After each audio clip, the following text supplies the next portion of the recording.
You know that feeling when it's like 3 in the morning and you're still awake and you're not even doing anything. You're just lying there and your brain reaches back and pulls out some completely random thing from years ago and goes, hey, remember this? And it's never anything useful. It's never an actual problem you could get up and fix. It's a joke you made in 10th grade that nobody laughed at. It's a text you sent that you're pretty sure came out wrong. Stuff that does not matter at all. But at 3 a.m., it stops being a memory. It turns into proof. Like, that's the part I can't get past. During the day, it's a cringe thing you flick away in half a second. At night, it's, I don't know, evidence. Evidence of something way bigger about who you are as a person. I'm lying here right now, actually. Fans on the lowest setting, making that clicking noise it only makes when the whole house is dead quiet. Phones face down on the mattress with the cable pulled tight. There's this long shadow on the ceiling from the streetlight coming through the blinds. It's 3:14, and like 12 hours ago, I thought about how I haven't talked to my oldest friend in about 4 months. At 2 p.m., that was just a scheduling thing. I'm busy, he's busy, I'll text him this weekend. Probably won't. It's fine. Right now, that exact same fact means I'm incapable of keeping a single person in my life, and that everyone I know is slowly going to forget I exist. Same thought, same brain, different hour, and I keep coming back to this. Why does that happen? Why does the number on the clock decide whether something's true? Okay, so here's the first thing I think is going on. During the day, you don't actually finish your thoughts. You don't. If you pay attention on a normal Tuesday, your brain is constantly starting sentences.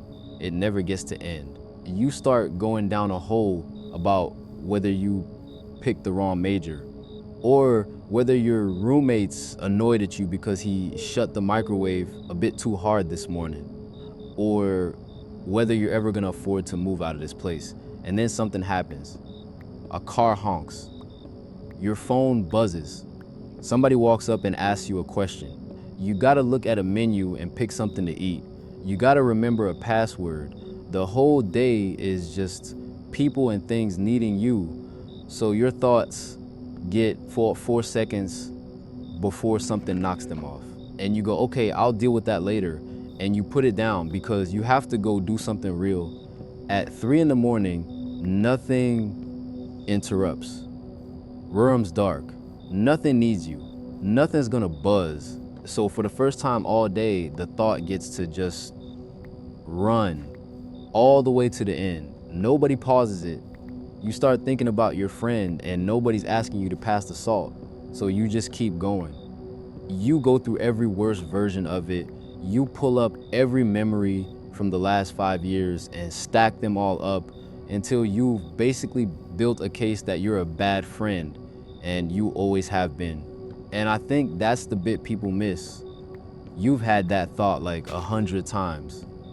It just always got cut off at 4 seconds. So you've never actually seen where it goes. And when a fear gets that much uninterrupted time in an empty room, it gets huge. It feels heavy in a way it never does at noon. And that heaviness isn't new information. It's just the first time the thing got to finish its sentence. But it's not just that it finishes. It takes over the whole room. Like if we're sitting eating lunch and I put my fork down and go, bro, I think I already peaked. You're gonna say something. You tell me I'm being an idiot. You go, you're 21, calm down. And that's it. It's dead. The thought hits you and bounces off and breaks. Even if I don't say it, even if I just think it in a room with people in it, the fact that everyone's just doing normal stuff keeps it small. It reminds you that life is regular. Life is fine. At 3 a.m., there's nobody there to tell you you're wrong. That's genuinely it. There's no second opinion. Nobody in the room going, that's not true, go to sleep. So the thought just wins. Not because it's right. It wins because it's the only thing in the room and you can't check it against anyone. Everyone's asleep, And you can't text somebody at 3 a.m. going, hey, is my entire personality a problem? So it just bounces around inside your own head. And because it's loud and it's the only voice in there, it sounds true. Then on top of all that, the part of you that argues back is already asleep. Like the sensible part of my brain clocks out around midnight. The part that handles the calendar, the part that knows how to buy groceries. That guy knows 4 months without texting isn't the end of a friendship. It's two people forgetting to hit send. That guy's gone. He went to bed hours ago. What's left is just the part that looks for problems. So when the thought shows up, there's nobody at the door checking it. It just walks in and you're too tired to fight it, which I don't think people get how much energy that actually takes. Arguing with yourself is work. You have to be awake enough to go, hold on, we don't actually have evidence for that. At 3 a.m., you don't have that. You just take whatever you're handed. The thought goes, you're wasting your 20s, you're doing all of this wrong, and you just go, yeah, probably. You're not even thinking at that point. You're just agreeing with whatever shows up. Which brings me to the part I think actually matters most. You can't do anything. Like if it's 2 p.m. and I panic about an email I forgot to send, I open my laptop and send it. 90 seconds, done. If I feel like garbage, I go outside and walk until my legs hurt. Or I take a shower. Or I do the dishes in the sink. Doing something kills the thought. You test it against real life and real life usually wins. It just evaporates the second you move. You can't do that at 3 a.m. You can't call your friend to ask if you're good because you'll wake him up and then he actually will be annoyed. You can't start anything. You can't even clean your room to feel productive because you'll wake up the whole house. You're horizontal, under a blanket, staring at a ceiling. You physically cannot move. And because you can't test it, because there's not one single thing you can do about it, it just sits there and it doesn't get smaller. Normally, a worry shrinks because you do something and it turns out to be nothing. This one never gets that. So it just sits there looking permanent. Not being able to do anything about it is exactly what makes it feel like a fact instead of a worry. And wait, hold on, that's not quite right. It's not just that you're stuck. It's that being stuck takes away everything you normally use to avoid it. You can't put a podcast on, can't go for a run, can't call anyone. You have to sit there and actually look at it, which honestly, nobody ever does on purpose. But here's the part that actually gets me. The part that keeps me staring at this shadow instead of just rolling over and forcing my eyes shut. Sometimes the 3 a.m. thought isn't wrong. Sometimes it's the exact thing you've been dodging all day. We blame the night for it. We go, oh, I was just tired. Which is convenient, right? Because then you don't have to take any of it seriously. But daytime me is performing constantly. He's editing everything he does. Puts on clothes he hopes look normal. Laughs at stuff that isn't funny so a conversation doesn't get weird. Ignores this low background dread all day just so he can get through a shift and act like a functioning person. 2 p.m. me is a pragmatist. He has to be. He can't afford to care about the big cracks because he's gotta buy groceries and finish an assignment. If he stopped and actually looked at every insecurity, he'd never get out of the driveway. So when 2 p.m. me flicks away the thing about my friend, maybe that's not him being rational. Maybe he's just not looking at it. At 3 a.m., there's nothing to look away with.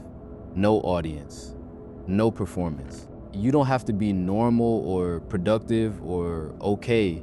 You're just a guy in a dark room. So which one's lying? Is 3 a.m. me an idiot who blows everything up because he's tired? Or is 2 p.m. me a coward who won't look at his own life because it's inconvenient? Honestly, neither. They're just doing different jobs.